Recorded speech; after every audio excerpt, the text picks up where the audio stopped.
Assalamualaikum warahmatullahi wabarakatuh. Selamat siang, Bapak Ibu sekalian. Terima kasih Kak Heni waktu dan kesempatannya untuk bisa berbagi di sini. Bapak Ibu sekalian mungkin sudah tahu bahwa pneumonia itu adalah salah satu penyakit yang terlupakan. Ada tapi terlupakan. Bayangkan penyakit ini sudah ada dari zaman pertama kali Belanda masuk ke Indonesia sampai sekarang, tapi masih ada saja cerita-ceritanya. Gitu. Nah, waktu itu di tahun 2019-18 kita berpikir apa masalah yang terjadi. Nah, kita membuat akhirnya semacam sebuah formative research di dua tempat, Kabupaten Bandung dan di Sumba Barat. Kita menemukan sesuatu yang menarik Kak Heni. Kalau Kak Heni mungkin melihat gambar sekarang, video yang dibuat oleh teman-teman dari Save the Children itu jelas sekali. Oh, tandanya ini, penyebabnya ini, itu mudah sekali dipahami. Tapi pada saat pertama kali kita waktu itu berdiskusi dengan masyarakat, mereka bingung. Ini penyakit apa sebenarnya? Bahkan di beberapa tempat mereka mengira ini adalah penyakit disebabkan oleh ilmu hitam. Sampai seperti itu. Tidak salah sebenarnya masyarakat berpikir seperti itu karena tidak ada penjelasan yang jelas. Apa penyebab dari sesuatu yang dia tidak bisa jelaskan secara logis. Kalau dibilang flu, biasa pilek, enggak juga, dia membunuh. Kalau dibilang asma, berbeda lagi. Lalu apa ini? Nah, penelitian kita lanjutkan, kemudian ternyata kita butuh sesuatu yang berbeda. Yaitu masyarakat membutuhkan informasi yang lebih detail tentang apa yang terjadi terkait dengan pneumonia ini. Nah, dari hasil temuan itu juga kita berpikir siapa yang mereka percaya untuk menyampaikan informasi ini. Ternyata menarik ini kalau kita lihat ke hasil penelitian itu, yang mereka percaya paling utama itu adalah tenaga kesehatan yang terdekat yang ada di lingkungan mereka, yaitu bidan. Bidan desa, bidan puskesmas, tenaga kesehatan yang terdekat.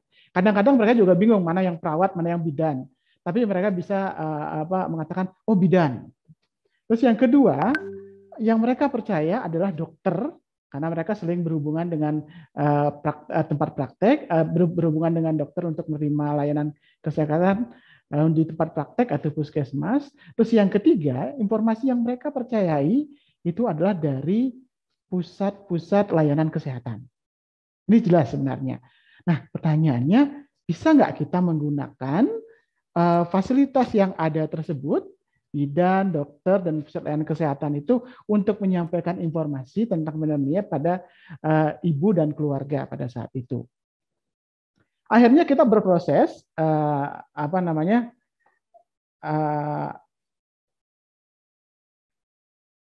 pada saat melakukan penelitian itu kita menemukan sesuatu yang menarik juga. Ternyata pada saat kita melihat bagaimana dokter atau tenaga kesehatan menangani pasien itu, waktu yang mereka punya untuk memberikan penjelasan atau konsultasi secara langsung kepada pasien itu terbatas. Kalau Kak Heni nanti mungkin pernah main ke Sumba atau ke puskesmas yang besar, sedikit yang melayani banyak pasien, kalau hari Senin itu bisa 160, 120 pasien. Bisa bayangkan kalau kita melakukan konseling biasa, seperti konseling-konseling yang ada kita lakukan selama ini, mungkin membutuhkan waktu minimal 30 menit sampai 1 jam, mungkin pasien yang terakhir itu akan dapat layanannya itu esok harinya. Pasti tidak akan efektif. Tetapi ini penting untuk disampaikan. Nah, akhirnya kita berpikir waktu itu kita berdiskusi banyak dengan teman-teman di dinas kesehatan, bagaimana ya caranya biar si informasi tentang pneumonia ini bisa tersampaikan dengan cepat. Kemudian informasi tentang waktunya juga efektif dan mudah dipahami. Itu tantangan yang pertama. Tantangan kedua adalah di titik-titik tertentu ada hal-hal yang harus didalami, seperti merawat balita sakit. Terus hubungan pneumonia dengan vaksinasi yang itu betul-betul sekali harus didalami, tidak hanya mengetahui gejala dan apa yang harus dilakukan. Nah, ini harus bisa kita lakukan di mana? Akhirnya diidentifikasikan, oh di posyandu sama di kelas ibu. Akhirnya kita membuat 3 jenis alat kayak ini. Pertama, alat yang kita gunakan itu bagi tenaga kesehatan pada saat mereka melakukan konseling pada saat pelayanan kesehatan. di tempat praktek, praktek bidan, praktek dokter, atau di puskesmas atau di tempat lainnya, yang itu bisa dilakukan dengan cepat, mudah dipahami, dan komunikatif dua arah. Itu yang pertama. Yang kedua, alat yang kedua kita lakukan bagaimana kita bisa membantu menguatkan posyandu. Jadi posyandu tidak datang timbang dan pulang, tapi sekarang datang belajar, memahami, dan pulang. Jadi ada tambahan. Nah, proses itulah yang kita gunakan di posyandu. Nah, alat-alat ini membuat bagaimana kader dan bidan bisa menggunakan media posyandu untuk sarana belajar bersama, bermain, menarik, dan lain-lain. Nah, yang terakhir yang mungkin akan sangat banyak disukai yaitu bagaimana memaksimalkan kelas ibu. Yang awalnya kelas ibu banyak berbicara tentang bagaimana untuk persiapan melahirkan, pasca kelahiran, kita tambahkan sedikit tentang informasi tentang pneumonia. Tetapi informasi ini pun tidak akan overlap dengan informasi-informasi yang sudah ada di kelas ibu yang lain. Begitu. Boleh kalau boleh digeser-geser sedikit slide-nya, saya ingin tunjukkan contoh. Halo? Ya, atau saya Panitia bisa bantu untuk atau saya operate sendiri aja dari sini ya. Boleh? Boleh Pak Putu, silakan kalau mau di itu panitia tolong Mas Putu mau share PowerPoint-nya. Stop share dulu. Oke ya. Nah, jadi ada 3 tempat yang kita pikirkan bahwa itu penting untuk bisa dijangkau. Maaf Pak Putu, bisa di-share aja sekalian? Udah, Pak Putu bisa share. Oke. Bisa lihat? Oke, silakan Pak Putu. Oke. Terima kasih Mas Heri.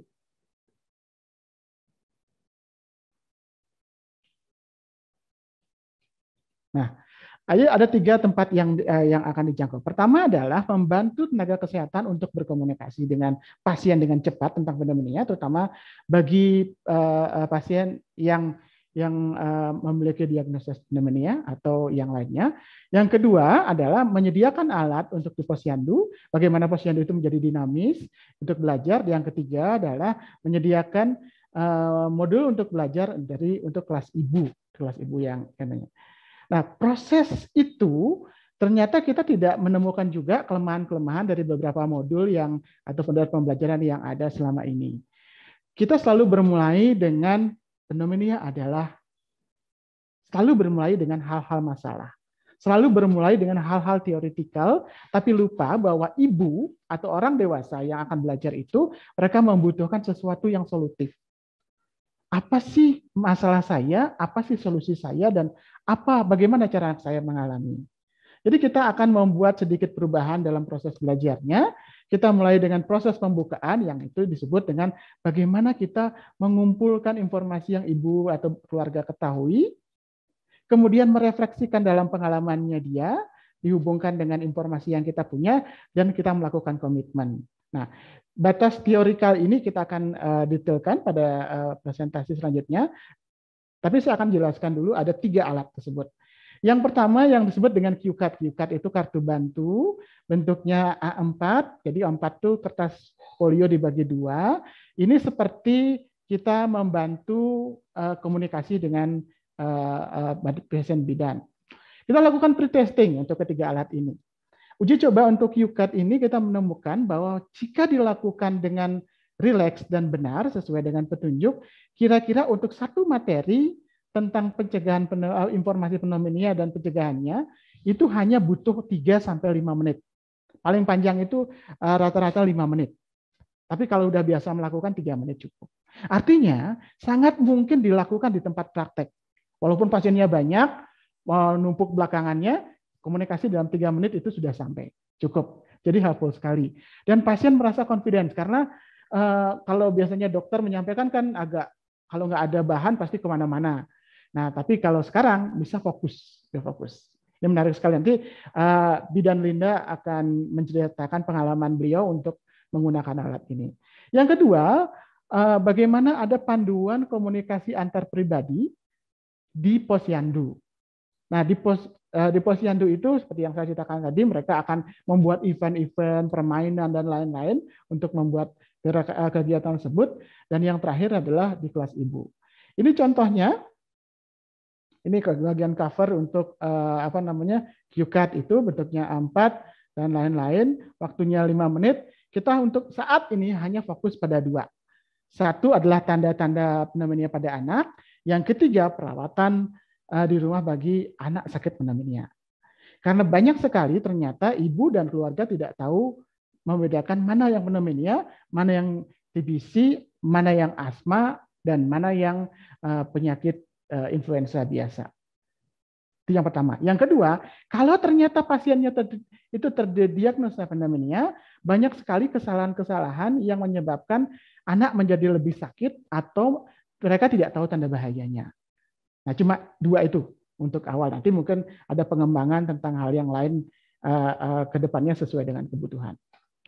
Nah, kemudian untuk modul kelas ibu ada 4, yaitu pengenalan penyakit pneumonia pada anak, penanganan dan perlindungan pneumonia, pencegahan dan perawatan, dan ini menyesuaikan dengan 3 kerangka yang disampaikan dalam film tadi, yaitu pertama adalah pencegahan, perlindungan, pencegahan, dan perawatan.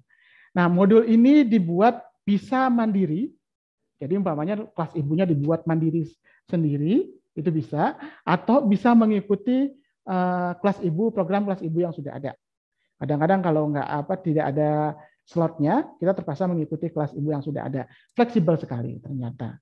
Nah, menarik sekali dari dari hasil pretesting dan uji coba yang sudah kita lakukan, sebagian besar, hampir 85% itu justru semakin dibuka modul ini, bahwa justru berbagi solusi antara kelompok ibu itu merupakan hal yang paling penting dari proses ini. Jadi contohnya simpel saja. Kenapa ya anak saya sesak napas? Bagaimana cara mengatasinya? Oh, Bu, tidur miring saja. Atau bagaimana caranya memberi makan pada saat anak saya mengalami gangguan pernapasan? Apa yang harus saya lakukan? Nah, proses diskusi kelompok dengan menggunakan modul ini luar biasa efektifnya untuk memberikan dorongan untuk pencegahannya. Modul terakhir Pak Putu, waktunya 5 menit lagi ya, Pak? Siap, 5 menit pas, Bu. Oke, sip. Terus modul terakhir adalah ini contohnya. Nah, ini salah satu contoh bagaimana modul itu disampaikan. Yang pertama adalah prosesnya seperti tadi, pembukaan, pengalaman, dan komitmen. Ada beberapa hal yang harus dilakukan. Ini beberapa contoh dalam satu modul ini. Bagaimana pengalaman penanganan anak saat sakit. Di pembukaan kita sudah membicarakan itu. Jadi kita tidak mulai dengan pneumonia itu apa, tapi justru menggali dari ibu. Tetapi selain itu, bidan dan tenaga kesehatan bisa menekankan beberapa hal penting, dan itu ada di modul. Jadi bidan dan tenaga kesehatan tidak susah lagi apa yang saya harus bicarakan, karena di situ sudah ada, cukup mengasih 3 poin ini tentang gizi, penurunan kesakitan, dan pemberian obat. Itu di pembukaan. Nah, pada proses pengalaman ada beberapa hal yang bisa dipraktekkan. Jadi semua orang diajak berpraktek bersama bagaimana posisi menyusui pada balita sakit, terutama yang gangguan pernapasan. Bagaimana memberikan MPASI, melakukan pembersihan dan pernapasan sampai kontak kulit untuk menurunkan suhu tubuhnya dan tanda bahaya. Jadi proses-proses ini berdasarkan pengalaman mereka. Bisa dipraktekkan langsung, bisa dari testimoni. Tapi sebagian besar itu dilakukan dengan praktek. Yang terakhir adalah yang paling penting setelah pulang dari ini apa? Begitu. Nah, dari proses diskusi itu ada hal-hal yang harus ditingkatkan. Umpamanya, yang penting sekali pada saat anak sakit jangan berhenti menyusui.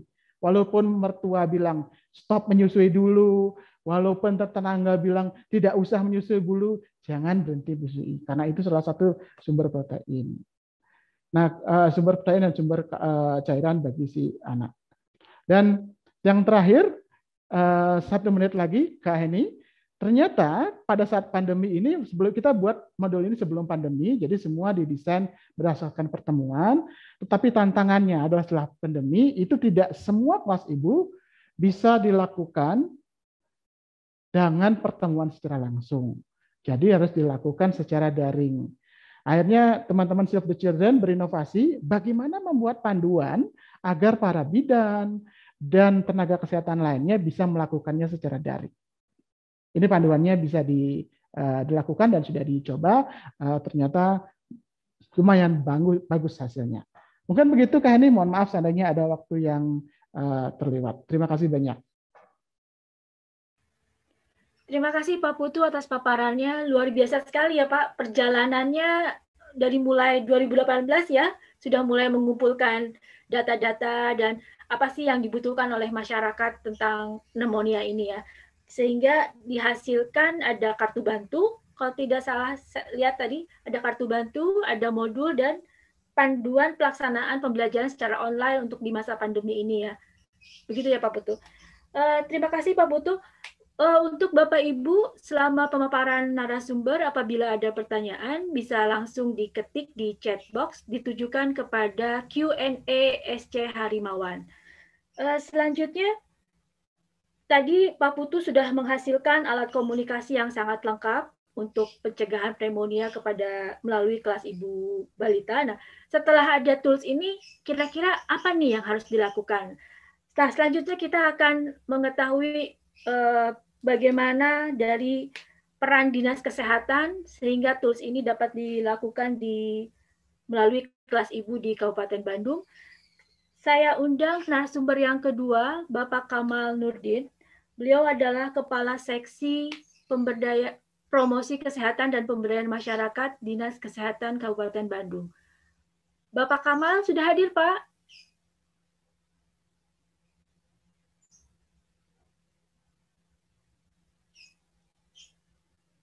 Pak Kamal? Belum ada di ruangan? Sudah, mungkin masih mute kali ya.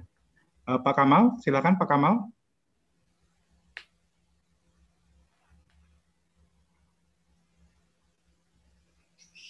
Halo Pak Kamal. Sudah hadir ya?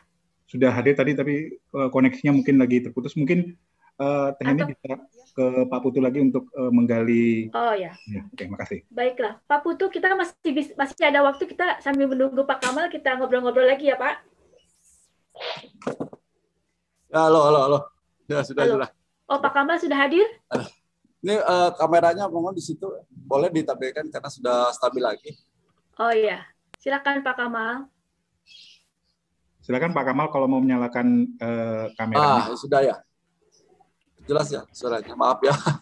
Ya, Pak Kamal, tadi Pak Putu sudah menjelaskan proses pengembangan alat media komunikasi pencegahan pneumonia ya Pak ya, yang akan digunakan untuk promosi pencegahan pneumonia di kelas ibu. Nah, kira-kira peran Bapak terus sebagai Kepala Seksi Promosi Kesehatan dan Pemberdayaan Masyarakat, bagaimana nih strategi dari dinasnya sendiri untuk sampai tools ini bisa jadi, sampai kan konsepnya mungkin dari Pak Putu ya, Pak Putu pasti banyak diskusi juga dengan Dinas Kesehatan agar nanti toolsnya ini kan bisa sesuai dengan kebutuhan di masyarakat. Kira-kira prosesnya bagaimana nih Pak Kamal?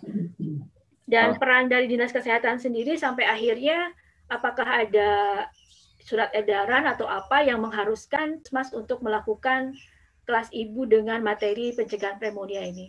Bagaimana Pak? Mungkin bisa diceritakan Pak?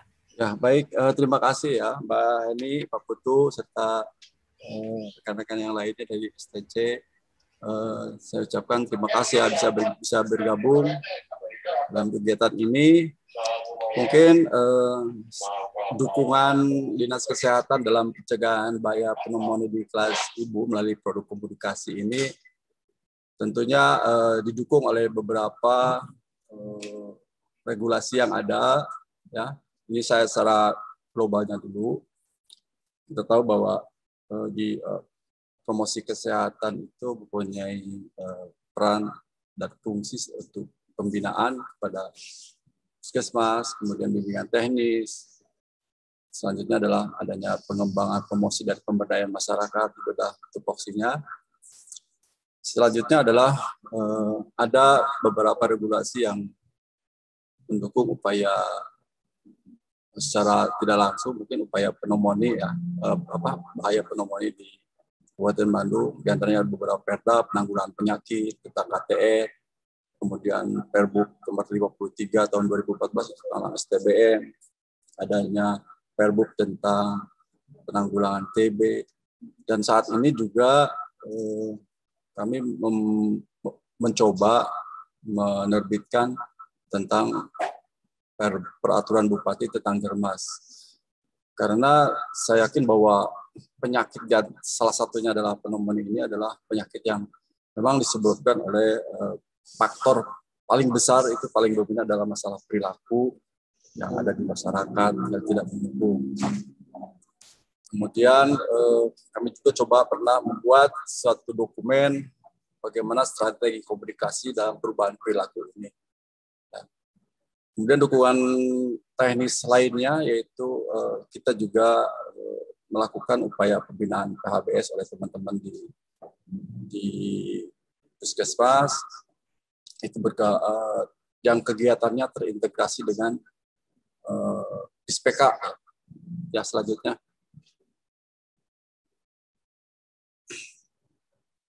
Nah, kemudian untuk kegiatan pencegahan bahaya pneumonia di kelas ibu yang sudah dilakukan berupa dukungannya itu berupa bimbingan teknis. Kemarin juga pada saat di Hotel Sunshine juga kami juga mencoba merefresh kembali tentang pentingnya alat bantu dalam edukasi kesehatan pada para bidan dan tenaga kesehatan lainnya yang hadir di situ. Saya kira kalau untuk masalah tenaga bidan ataupun tenaga kesehatan lainnya, kalau masalah media itu sudah tidak asing lagi, soalnya sudah sehari-hari. Tapi kita merefresh kembali, terutama untuk media komunikasi pneumonia toolkit ini, agar lebih memahami, kemudian bisa menyampaikan nanti di masyarakat. Kemudian bimbingan teknis lagi juga ada komunikasi, kita juga melatih komunikasi tentang perubahan perilaku pada pneumonia itu pada teman-teman kesehatan.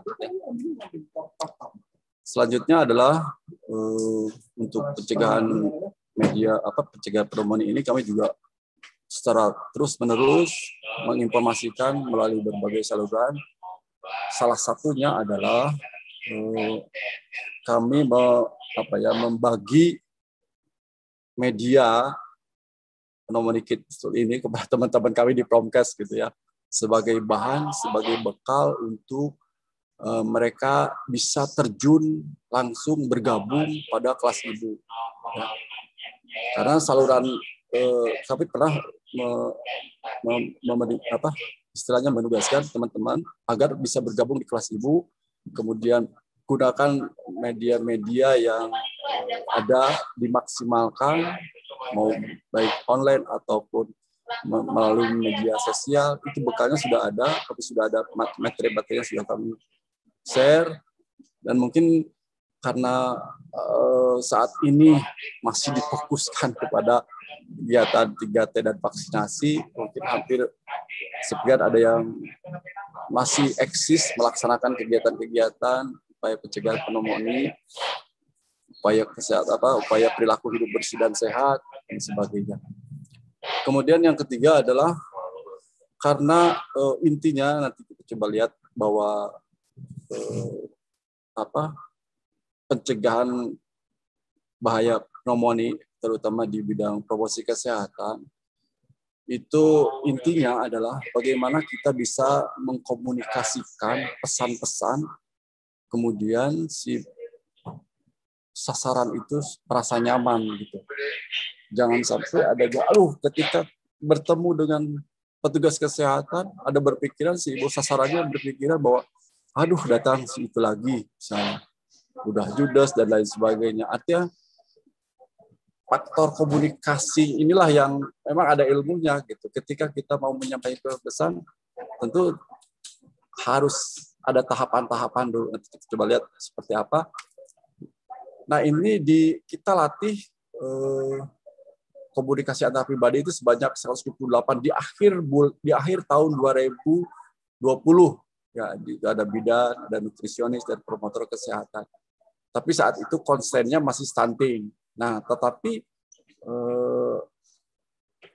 teknisnya itu kita ajarin komunikasi. Nah, kontennya, isinya itu bisa pneumonia, bisa masalah kesehatan lainnya. Yang penting mereka sudah dibekali dengan komunikasi, ilmu komunikasi antar pribadi untuk berubah perilaku. Dan ini untuk tahun sekarang ini ada beberapa kegiatan yang belum dilaksanakan karena ada kebijakan baru gitu ya, tidak ada boleh berkumpul gitu ya. Kami juga nanti tahun sekarang ada kegiatan modeling desa siaga untuk kesehatan ibu dan bayi. Karena ada 2 desa yang akan dijadikan modeling. Nah, kita coba masuk di antaranya media-media yang produk komunikasi pencegahan pneumonia ini kepada bidan itu gitu ya. Itu di Kecamatan Cimau. Kemudian juga kita juga tahun sekarang mudah-mudahan jadi dan tidak ada halangan lagi ya. Dan pandemi ini sudah mulai berkurang kasus-kasusnya. Kalau sudah lihat situasi kondisi memungkinkan, kita akan latih coba komunikasi perubahan perilaku itu sebanyak 310 orang. Upaya pengembangannya seperti itu. Saya juga tertarik dengan apa yang disampaikan oleh Pak Putu tadi, bahwa memang untuk mengarah ke perubahan perilaku itu diperlukan komunikasi. Ada komunikasi yang mungkin dengan ilmu-ilmu tertentu, bagaimana si ibu merasa nyaman, gitu ya, bertemu dengan petugas kesehatan, apapun kalau sudah merasa nyaman, akhirnya mereka mau terbuka. Gitu. Kemudian juga ada kegiatan-kegiatan peningkatan kapasitas kader. Ini ada foto-foto kegiatan di mana kita juga penyebarluasan informasi tentang pencegahan bahaya pneumonia. Pada saat itu ketika ada event sambil edukasi tentang COVID, kita juga masuk tentang pneumonia ini. Ya. Ini bersama Desep Deterjen pada saat bulan radio PRRI. Selanjutnya, ya, nah ini adalah saya lihat di lapangan gitu ya, saya coba pelajari, ternyata ini cukup bagus juga ya. Di samping ada tahapan-tahapannya. Intinya adalah di tahap pertama itu. Kalau tahap pertama itu sasaran sudah merasa nyaman, sudah merasa welcome dengan petugas kesehatan. Nah, kan diawali dengan istilahnya salam dulu, perkenalan dulu, menyapa. Lebih enak kan memanggil nama si ibu itu daripada tidak tanpa nama begitu pemanggilannya gitu ya.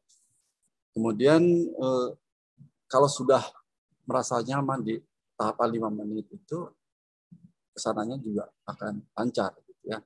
Jadi intinya di tahap pertama ini adalah dibutuhkan teknik komunikasi yang sangat bagus sekali. Nah, makanya kita akan melatih beberapa teman-teman promosi kesehatan, bidan, tenaga kesehatan lainnya untuk dilatih komunikasi perubahan perilaku. Ini alat bantunya juga. Saya kira tadi sudah dibahas ya tentang ini komplit sekali ininya materinya ya. Sudah ada gambarnya dan sebagainya. Saya juga ada kepikiran bagaimana kalau misalnya ini juga bisa dibuatkan lembar balik gitu ya. Lembar balik. Nanti saya mau izin dulu sama Pak Putu nih. Apakah bisa kita coba buat lembar balik buat teman-teman ketika di puskesmas ataupun ketika saat dari kelas ibu gitu kan. Karena untuk lembar balik itu cara penggunakannya juga beda dengan buku-buku yang lain. Ya, ada tekniknya sendiri sehingga sasaran lebih tertarik kalau sudah. Ada soalnya kalau lihat gambar itu ada pesan-pesan yang mungkin tidak bisa disampaikan dengan kata-kata, tapi dengan melihat gambar, sudah tahu. Terus selanjutnya Nah, ini kemarin ada beberapa ya yang saya pantau gitu ya untuk kegiatan penggunaan produk komunikasi ini untuk pencegahan pneumonia. Mungkin pada pandemi ini akan ada PPSPB dulu ya, ada PPKM, sekarang PPKM jadi 1, 2, 3 sampai 4 ya. Pada saat itu mungkin pengumpulan ibu balita itu jadi terhambat karena tidak mau ada gerombolan dan sebagainya. Ini hasil pemantauan di lapangan. Kemudian kebijakan ibu tidak dilakukan sementara. Kemudian ada juga balitanya tidak boleh dibawa kemana-mana, gitu ya, karena takut. Karena banyak sekali kasus-kasusnya sudah pada saat itu meningkat, gitu ya. Dan banyak teman-teman kami juga yang soman. Kemudian pada saat pelaksanaan juga tidak fokus, gitu ya, karena anaknya ikut, ya, dan nangis, rewel dan sebagainya, sehingga tidak fokus. Gitu. Kemudian ada posyandu yang di stop sementara karena ada surat edaran kalau tidak salah untuk tentang kegiatan operasional posyandu. Tapi bagi teman-teman yang kreatif juga ada yang membuka konseling online, itu masih dilakukan di grup Sehati. Kalau masalah di mana ya, di Sawalega kalau nggak salah itu ya, dia membuka grup namanya grup Sehati di grup PA-nya. Itu yang ada yang bertanya tentang kesehatan balitanya ataupun kesehatan ibunya. Yang lainnya juga menggunakan medsos ya untuk konsultasi.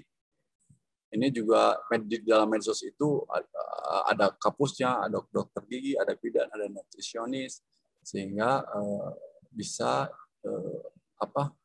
menjawab pertanyaan-pertanyaan yang disampaikan oleh ibu hamil ataupun ibu meneteki, ibu yang sedang menyusui. Itu jumlahnya hampir ada 300-an katanya dari pemantauan. Kemudian kegiatan MTBS di dalam gedung berjalan seperti biasa dengan syarat ibu juga menggunakan protokol kesehatan, ya. Menerapkan protokol kesehatan. Kemudian ada manfaatnya, ya mungkin manfaatnya banyak sekali sebetulnya. Ini yang saya dapatkan informasi dari teman-teman maupun dari ibu yang dari sasarannya. Jadi lebih menjelaskan poin-poinnya harus dijelaskan dalam di kelas ibu ataupun balita itu jadi lebih mengerti karena melihat gambar. Ya. Pak Kamal. Ya.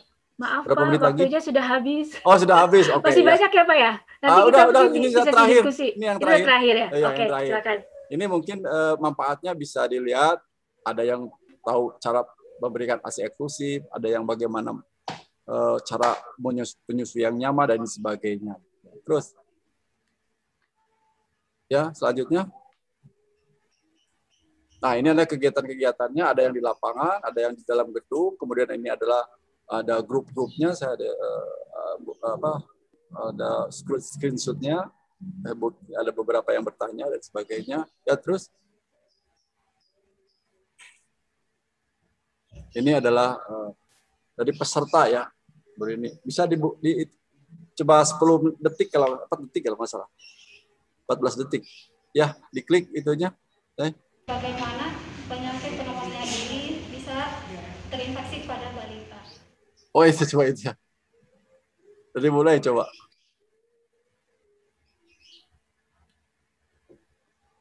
Ya klik.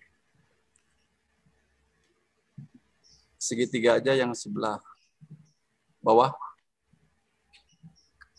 Kiri.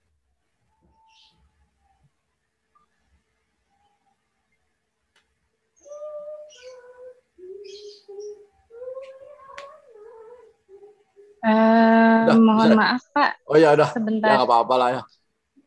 Ya artinya si Ibu mengucapkan terima kasih bahwa kegiatan ini sangat bermanfaat sekali.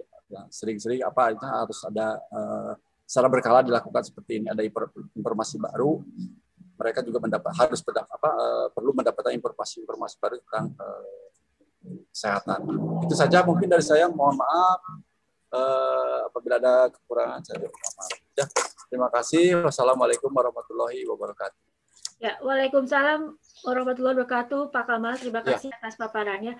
Saya ada pertanyaan sebentar, Pak. Selama proses pembuatan alat komunikasi ini, apakah dinas juga dilibatkan untuk memberikan input untuk draft-draft modul-modul itu untuk testing atau bagaimana, Pak? Ya, kami juga pada saat itu juga memberikan masukan seperti ini gambarnya, ya. Apakah cocok tidak, kemudian ada materi-materi yang bisa kami sesuai tidak di lapangan. Dan itu juga sudah draftnya itu juga sudah ada ada kata sambutan dari Bu Kadis, ya, artinya Bu Kadis sudah melihat secara keseluruhan gitu. Ya, jadi selama proses juga Dinkes terlibat langsung ya Pak ya, betul. Terutama bagian promosi kesehatan. Betul. Ya, terima kasih Pak Kamal. Selanjutnya setelah proses panjang tadi ya Pak ya, Dinas Kesehatan juga terlibat dalam penyusunan alat komunikasi ini sampai akhirnya bisa digunakan. Kita ingin mengetahui bagaimana sih setelah jadi alat komunikasinya ini, bagaimana penggunaannya di kelas ibu. Kita akan mengetahui lebih lanjut. Kita akan undang narasumber yang ketiga, Ibu Luciana Dewi. Beliau adalah bidan di Puskesmas Soreang yang sudah mempunyai pengalaman menggunakan alat komunikasi pencegahan pneumonia ini di kelas ibu. Selamat siang Bu Lucy. Selamat siang. Sehat ya Bu ya? Alhamdulillah. Ya, gimana nih Bu? Pasti udah tahu ya Bu, paketnya itu ada berapa modul dan alat bantu dan lain-lainnya? Iya, sepertinya. Sudah ya Bu ya? Ya, nah, sudah. Awalnya gimana Bu? Awalnya Ibu diperkenalkan dengan alat bantu komunikasi pencegahan pneumonia ini Bu? Diundang ke Dinkes atau bagaimana? Mungkin Ibu bisa cerita Bu? Sebelumnya, Assalamualaikum warahmatullahi wabarakatuh. Waalaikumsalam warahmatullahi wabarakatuh. Saya Bidan Luciana Dewi dari Puskesmas Soreang. Awalnya yaitu dari di bawah Dinas Kesehatan Kabupaten Bandung, saya diundang untuk diperkenalkan alat bantu komunikasi pencegahan pneumonia ini. Jadi kita ada beberapa bidan yang istilahnya di training gitu Bu ya. Nah di situ Pak Putu seperti yang dijelaskan tadi, Pak Putu itu mengenalkan beberapa modul yang ada panduan untuk kita bisa pelajarin untuk yang dibawa akan kita pelajari untuk diterapkan di daerah nanti. Nah di situ kita diberikan suatu tos diskusi atau stimulasi, ada peragaannya juga, itu sangat membantu sekali. Jadi dalam arti kita juga merasa nyaman, merasa enjoy dengan adanya alat tersebut, ya Bu ya. Jadi alat bantu itu membantu sekali terhadap saya, terutama untuk bidan, apalagi diterapkan untuk saya pribadi juga ngerti si modulnya itu enak, bahasanya mudah, hurufnya besar, terlihatnya menarik untuk diterapkan nanti sangat menarik dan sangat mudah dimengerti untuk kita sebagai tenaga kesehatan. Jadi untuk implementasinya ke panduan bidan itu, jadi kita merasa bahwa ini tuh pengetahuan yang untuk pneumonia sendiri itu mudah sekali untuk kita cerna, kita yang akan istilahnya kita jadi merasa pede ya untuk menyampaikan nanti di lapangan, mungkin gitu Bu. Gitu ya Bu ya. Jadi untuk modulnya. Jadi sangat membantu ya Bu ya untuk menyampaikan materi tentang pneumonia itu melalui buku modul itu ya Bu ya. Nah tadi berarti melalui training ya Bu ya, diundang untuk training. Itu trainingnya berapa hari ya Bu kalau boleh tahu? Untuk menguasai modul itu. Maksudnya 3 hari apa ya? Untuk menguasai. Hari, ya. Itu sekitar 3 hari kita diundang. Jadi bidan-bidan, perwakilan bidan desa dan puskesmas mungkin ya Bu ya? Iya, bidan puskesmas terutama. Bidan desa puskesmas. Bidan puskesmas yang membawahi. Iya. Yang membawahi. Nah, kemudian Ibu tentunya sudah melakukan kelas Ibu dengan menggunakan modul tersebut, Bu? Ya, kebetulan saya di puskesmas sudah pernah, Bu. Kebetulan di puskesmas sendiri tadi seperti yang tadi sudah pernah dalam ya? Masa waktu ya sekitar bulan Maret waktu itu Bu. Maret sudah dilakukan ya. 2021 ya, sebelum Kabupaten Bandung itu situasinya belum zona merah ya, atau belum PPKM. Iya, zona merah. Jadi nah, mungkin, ya silakan Bu. Jadi kita mengumpulkan melalui kerjasama, kita berkolaborasi dengan bidan desa, itu melalui dari puskesmas kita tunjuk daerah mana yang kita akan prioritaskan untuk memberikan penyuluhan tentang pneumonia ini. Karena apa Bu? Ya, kalau sebenarnya sih udah ada kelas ibu balita itu udah terbentuk, tapi isi materinya kan mereka sudah ada. Nah, untuk pneumonia sendiri ini kan istilahnya harus fokus, dalam arti saya punya ini, mereka harus betul-betul mengerti apa sih pneumonia yang sebenarnya, seperti yang dijelaskan oleh Pak Putu tadi. Jadi mereka bisa mengklasifikasikan pneumonia apa, TBC apa, asma apa, flu biasa apa. Jadi di masyarakat itu secara umum tuh mereka belum mempilah-pilahkan tuh, belum fokus yang kita baca. Nah, untuk prioritas ke desa tersebut, kita bekerja sama dengan bidan desa. Setelah kita ada data, mana yang ada kasus pneumonia, terutama yang kita prioritaskan begitu, karena untuk menarik mereka untuk mau, dalam arti kadang kalau di masyarakat penyuluhan tuh ada bosen atau tidak fokus Bu ya, perhatian. Nah, untuk bidan desa kerjasama sama kader, dia akan menunjuk, karena dengan situasi begini, situasi yang tidak memungkinkan untuk kumpul-kumpul Bu ya, waktu itu kita laksanakan, yaitu kita lihat pesertanya yang komitmen atau dalam arti yang bersedia tidak membawa bayinya. Dalam arti kita mau adakan perkumpulan tidak lebih dari 10 orang, kita hanya memfokuskan 10 ibu balita. Ya. Mohon, yang mana waktunya itu sekitar 45 sampai sekitar 1 jam, tidak boleh lebih dari 1 jam, dengan prokes kesehatan. Kita kumpulkan ibu-ibu tersebut memang yang mempunyai anak balita, tapi di dalam perkumpulan itu diharapkan yang dia mandiri, atau dengan kita sudah kerjasama sama kader yang memungkinkan bahwa ibu tersebut sementara dalam waktu tersebut tidak membawa bayinya. Karena apa? Kemungkinan kita pengennya fokus Bu, karena materi dalam pneumonia ini memang menarik dan banyak materinya, tapi dikemas dengan adanya modul dan toolkit ini yang istilahnya mudah dimengerti, meskipun ilmunya banyak, dari ASI eksklusif, dari imunisasi, dari cara cuci tangan, dari pencegahan peningkatan gizi. Itu kalau dijabarkan bisa berjam-jam gitu. Tapi dengan adanya modul ini, dengan adanya modul yang semenarik dan segambarnya juga menarik buat mereka nggak terasa.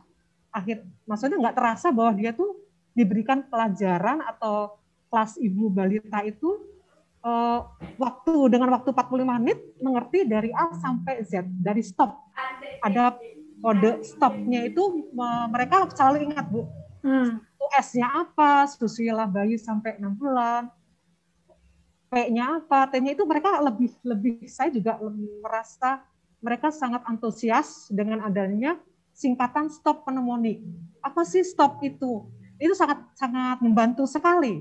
Dengan dilihatin gambar-gambar, mereka juga pembelajaran dewasa gitu ya, lebih enak mereka, jadi bukan merasa enjoy. Mereka juga tidak menyadari dengan adanya hampir 1 jam itu, karena kita batasin ya, komunikasi antar mereka itu tanya jawabnya, pengalamannya mereka kita gali dengan lihat gambar-gambar, sangat antusias terus terang aja dengan pembelajaran yang dari menurut saya tuh banyak sekali gitu loh, dari tentang ASI-nya, tentang imunisasinya, dan dikemas dengan modul yang sangat simpel dan menarik. Ini sangat-sangat mereka membantu Bu.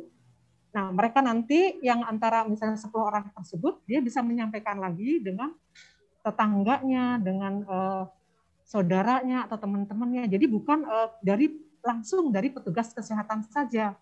Jadi kita harapin orang-orang tersebut paham dan mengerti dan bisa menyampaikan ke masyarakat lainnya. Itu yang kenapa kita tidak membawa bayinya. Jadi orang-orang yang khusus yang mau gitu, Bu.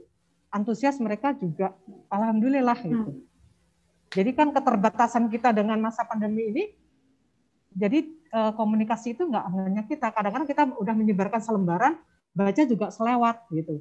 Tapi dengan dia dibawa, dia mengerti, orang tersebut kadang-kadang lebih bukan percaya, lebih bahasanya juga kalau yang menyampaikan orang yang setelah kita latih atau bukan latih ya, kita diskusi dalam kelas ibu balita itu, dia akan lebih nyambung ya. Kadang kalau langsung dari bidannya juga tuh kayaknya mungkin merasa tersinggung ke apa, tapi kalau dari temennya, dari setetangganya yang udah dapat ilmu, apa sih yang tadi Bu Bidan ada apa sih pertemuan, mungkin dia bisa menyampaikan.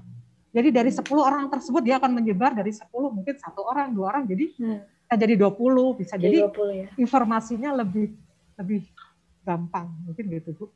Ya, terima kasih Ibu. Berarti sudah ini ya Bu, sudah digunakan dan sangat bermanfaat ya. Terbukti ibu-ibu juga jadi lebih paham gitu ya tentang pneumonia, tentang bagaimana pencegahannya, ASI eksklusif dan lain-lain mungkin ya Bu ya. Ya, karena waktu kita juga sudah habis Ibu, terima kasih banyak atas cerita berbagi pengalamannya.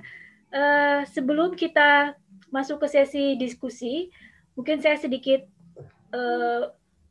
menyimpulkan dari ketiga narasumber tadi. Yang pertama tadi Pak Putu sudah menjelaskan bagaimana perjalanan dalam pembuatan alat komunikasi pencegahan pneumonia ini sehingga dapat digunakan dengan sangat mudah dan sangat membantu untuk para bidan, dan informatif sekali buku modulnya. Kemudian bagaimana peran dari Dinas Kesehatan, terutama seksi Promkes dan pemberdayaan masyarakat untuk mendukung toolkit ini agar bisa dipergunakan di kelas Ibu.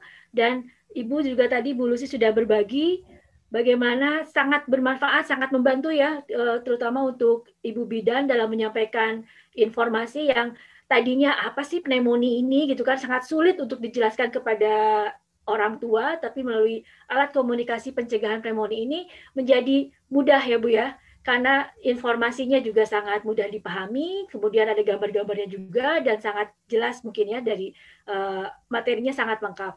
Nah selanjutnya kita akan masuk ke sesi diskusi dan tanya jawab. Untuk para peserta Bapak dan Ibu yang hadir di sesi siang ini, apabila ada pertanyaan bisa diketikkan di chat box ditujukan ke Q&A SC Harimawan Latif, atau mungkin bisa juga langsung bertanya kepada 3 narasumber yang hadir pada siang hari ini. Kita lihat sudah ada pertanyaan ini untuk Pak Putu. Apakah mungkin modul ini dikonversi ke digital interaktif, Pak? Digital interaktif. Sebenarnya itu modul ini memang dibuat sedemikian rupa agar bisa membantu proses komunikasi 2 arah antara si pasien dengan konselor dan klien, ataupun pasien dengan tenaga kesehatan. Pertanyaannya bagaimana ini bisa menjadi sebuah model digital interaktif? Mungkin sekali, tetapi harus ada banyak penyesuaian. Penyesuaiannya karena modul ini memang dibuat untuk ada proses 2 arah. Jadi kalau ingin dibuat dalam digital interaktif, jangan menghilangkan feedback yang harus diberikan gitu loh. Karena gimana pun keterbatasan digital, pada saat kita memberikan satu pendapat, dia harus mampu memberikan respon. Atau bagaimana sebenarnya ada algoritma yang memungkinkan nanti dalam digital itu bisa memberikan orang sampai pada pengambilan keputusan. Jadi umpamanya anak saya sakitnya panas, kemudian gejalanya seperti ini, apa yang harus saya lakukan, kondisinya apa yang harus saya lakukan, itu sampai pada titik mengambil keputusan. Nah, jadi memang harus dirubah. Gitu. Kontennya bisa diambil, tapi bentuk dan prosesnya harus dirubah. Kan begitu, Mbak Aini. Oh ya, oke. Terima kasih, Pak. Selanjutnya, apakah masih ada pertanyaan? Bapak Ibu silakan kalau ada yang mau ditanyakan kepada ketiga narasumber ini. Nah, tadi kalau tidak salah kan Pak Putu sudah memulai penelitian untuk materi ya, pengumpulan materi ini sejak tahun 2018 ya Pak ya? Betul. Jadi perjalanannya cukup panjang. Kira-kira tantangan terberatnya apa nih Pak dalam proses penyusunan ini?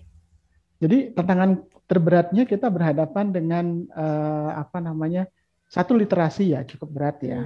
Literasi itu menjadi permasalahan yang berat karena di banyak tempat ternyata di wilayah studi itu masyarakat dalam tanda kutip belum bisa membaca dan menulis. Itu satu. Yang kedua, akses media pun juga tidak banyak. Akses media yang dia dapat tidak ada sinyal, tidak ada tidak dapat menangkap sinyal TV, koran juga tidak masuk. Jadi informasi yang masuk adalah banyak dari sumber informasi dari person to person atau group to person. Nah, itu menjadi tantangan khusus.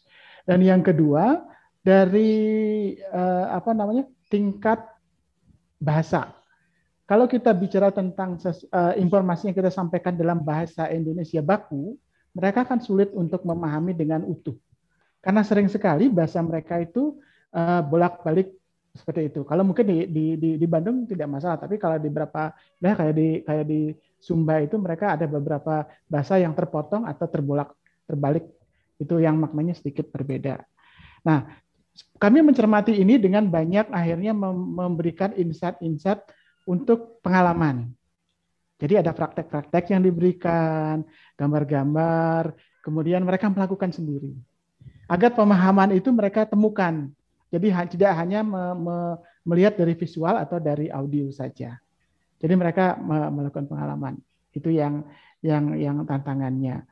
Nah, kemudian sebenarnya tidak hanya di situ, di pemberi layanan juga menjadi tantangan.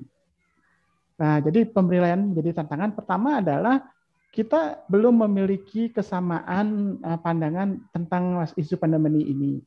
Yang kedua, pada saat COVID, layanan kesehatan itu hampir tidak bisa maksimal. Nah, ini tantangan sekali. Dan yang terakhir adalah menurut saya di istilah pneumonia sendiri itu menjadi kayak jebakan khusus gitu loh Kak Heni. Karena waktu itu kita tanya, kalau mereka mendengar kata pneumonia atau sejenis itu, apa yang mereka bayangkan? Ada yang bilang, oh itu penyakit yang susah tidur. Oh, kayak insomnia gitu ya. Insomnia, ya. Nah, terus penyakit yang membuat darahnya kanker kayak darah gitu Pak ya gitu. Leukemia dan itu dan lain-lain gitu. Banyak sekali yang mereka pikirkan. Nah, jadi pada saat kita kampanye ini seperti yang Pak Kamal sampaikan, kita ya tidak membicarakan pneumonia. Definisi pneumonia adalah, tapi kita bicarakan adalah apa yang Anda alami atau apa yang terjadi di lingkungan kita. Itu yang kita refleksikan. Nah, apakah mereka menyebutnya itu pneumonia itu sebagai radang paru, paru-paru basah atau infeksi paru, itu terserah. Kalau kita bicara tahap ini ya, tahap awal ya. Tapi yang penting adalah mereka bisa melakukan protect, prevent, dan treat, yang 3 itu. Nah, mungkin setelah setahun mungkin harus dievaluasi lagi sejauh mana mereka bisa menerima istilah ini. Kayaknya sih pasti banyak penerimaan karena intensnya kegiatan-kegiatan di masyarakat memberikan pengetahuan baru masyarakat. Tapi itu pengalaman saya di awal-awal sekali. Gitu Kak Heni. Ya, menarik sekali ya Pak. Terima kasih Pak. Selanjutnya sudah ada pertanyaan.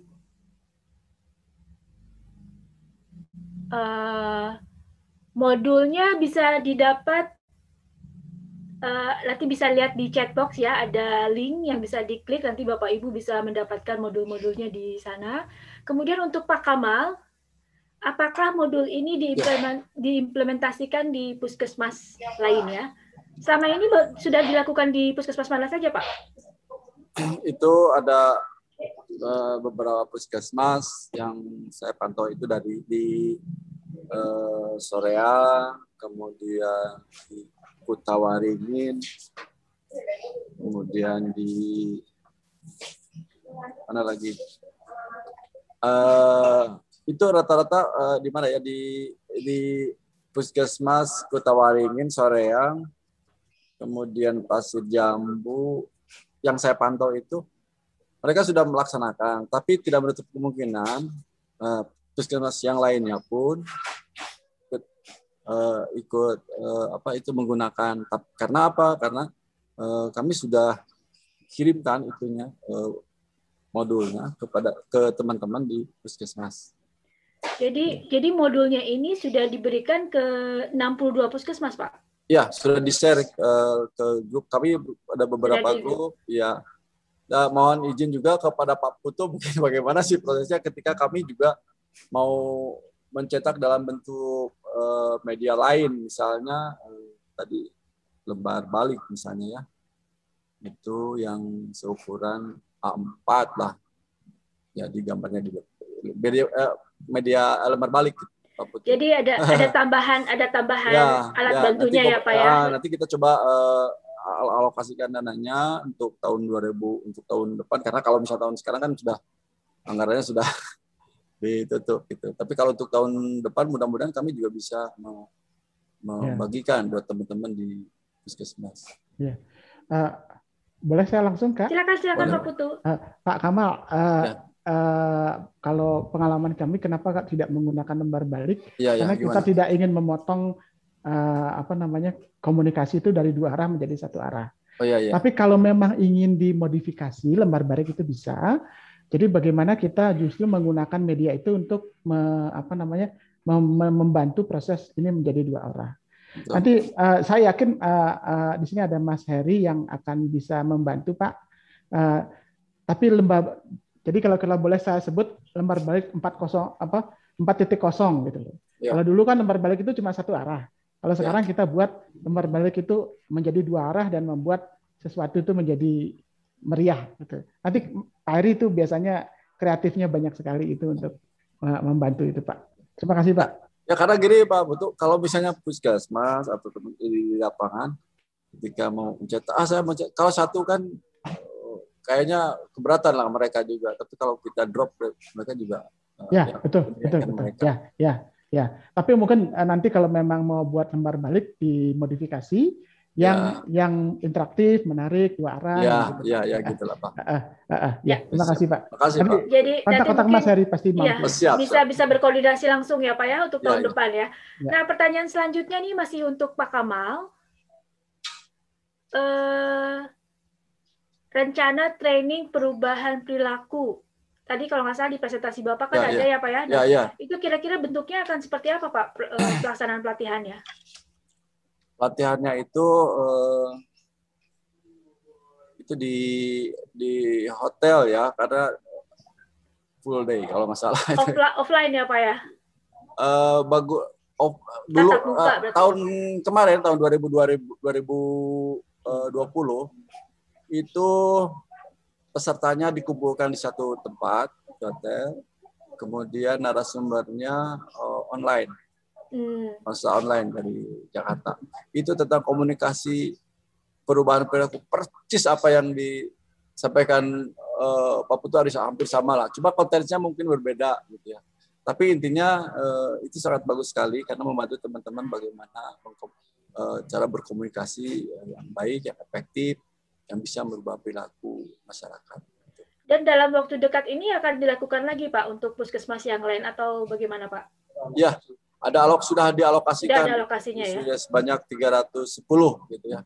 Untuk tahun 2021 ini ya Pak? Mungkin mengcombine apa yang disampaikan tadi dari Save the Children juga mungkin akan kolaborasi lah istilahnya, tekniknya seperti ini begitu. Tapi mereka juga punya, kalau untuk tim pelatihnya juga punya panduan tersendiri ya, tapi tidak jauh berbeda lah.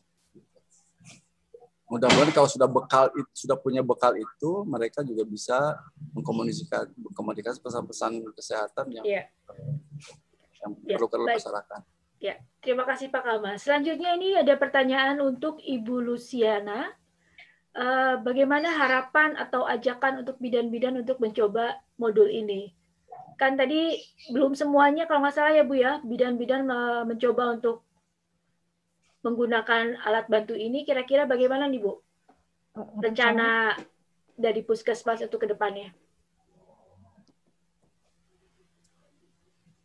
Ya. Suaranya. Halo? Halo Bu, kedengeran Bu? Iya Bu. Rencana ke depannya Bu dari Puskesmas untuk bidan-bidan lainnya untuk agar lebih banyak lagi bidan yang bisa menggunakan modul ini? Ya. Rencana kita Bu di program Puskesmas sendiri, kita sosialisasi ke karyawan tentunya sudah, ke bidan-bidan di Puskesmas ada, dan ke bidan desa, kita ada 6 desa Bu, itu mereka sudah disosialisasikan. Nah, kita akan lanjut ke jejaring, kita ada jejaring tuh, jadi di mana ada BPM, bidan praktek swasta, di wilayah Puskesmas Soreang yang terdiri dari 6 desa ini, kita akan biasanya kita kumpulkan, atau mereka perbanyak sendiri kan bidan praktek swasta itu punya kewajiban untuk membina posyandunya. Jadi kalau dia memberikan hak izin praktek itu kan di wilayah dalam wilayah Puskesmas Soreang itu ada syaratnya, dalam arti harus membina 2 posyandu minimal setiap bulannya. Membina itu bisa berupa dana atau PMT atau apa, itu ada kontribusinya mereka. Dan 1 SD atau sekolah di sekitarnya untuk yang praktek, izin praktek. Dia mungkin bisa membeli atau mencetak, atau nanti bilang kerjasama sama Pak Putu. Jadi untuk modulnya sendiri itu sangat menarik sekali. Kita akan sampaikan informasi bahwa modul ini sangat menarik dan mudah dipahami oleh bidan dalam memberikan penyuluhan atau komunikasi ke pasiennya pribadi. Jadi kita akan merambah ke jejaring. Kita ada forum jejaring, itu Bu istilahnya jejaring untuk yang BPM, bidan praktek swasta. Bidan praktek swasta ya. Ya, kita ada banyak Bu, sekitar hampir 38-an. Banyak ya, Soreang kota soalnya ya Bu ya. Ya, dokternya tuh. Ya. Ya, terima kasih. Mudah-mudahan rencananya dapat tercapai ya, minimal di BPM-BPM-nya sudah bisa menggunakan juga alat bantu ini. Terima kasih banyak para narasumber. Waktu juga yang ternyata harus memisahkan kita. Kita sudah di penghujung acara. Mas Hari, ada sesi foto atau? Ya, Bapak Ibu, mohon dinyalakan kameranya. Kita mau foto bersama. Foto bersama, mohon dinyalakan kameranya. Silakan.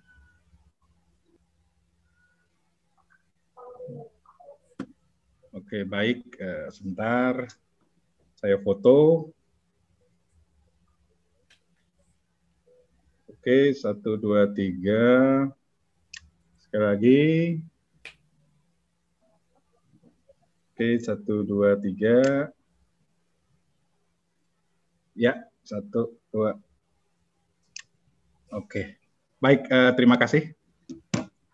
Ya, terima kasih Mas Hari. Sebelum ditutup, saya ingatkan kepada para peserta yang hadir pada siang hari ini untuk mengisi formulir kehadiran secara online dan umpan balik dengan mengklik tautan yang sudah ada di chat box. Silakan diklik, silakan buka chat box-nya dan klik untuk mengisi formulir kehadiran dan memberikan feedback. Kemudian untuk modul-modul juga dapat dilihat ada linknya juga sudah ada di chat box. Silakan untuk Bapak Ibu yang ingin mengetahui modul-modul alat bantu komunikasi pencegahan pneumonia yang menjadi pembahasan pada siang hari ini. Terima kasih banyak kepada 3 narasumber, Pak Putu Widiantara, kepada Pak Kamal, kepada Ibu Lucy yang sudah menyempatkan hadir dan memberikan paparannya, pengalamannya di siang hari ini. Semoga apa yang sudah disampaikan memberikan manfaat untuk semua yang hadir dan memberikan manfaat juga untuk demi kesehatan balita di Indonesia untuk mencegah pneumonia. Semoga semakin mengecil angka kesakitan akibat pneumonia dan Semoga Dinas Kesehatan juga rencana-rencana untuk pengembangan ke depannya dapat terlaksana di tahun ini. Terima kasih banyak kepada para narasumber. Ya, Ibu Luciana, terima kasih yang sudah menyempatkan hadir di sela-sela vaksin COVID ya Bu ya.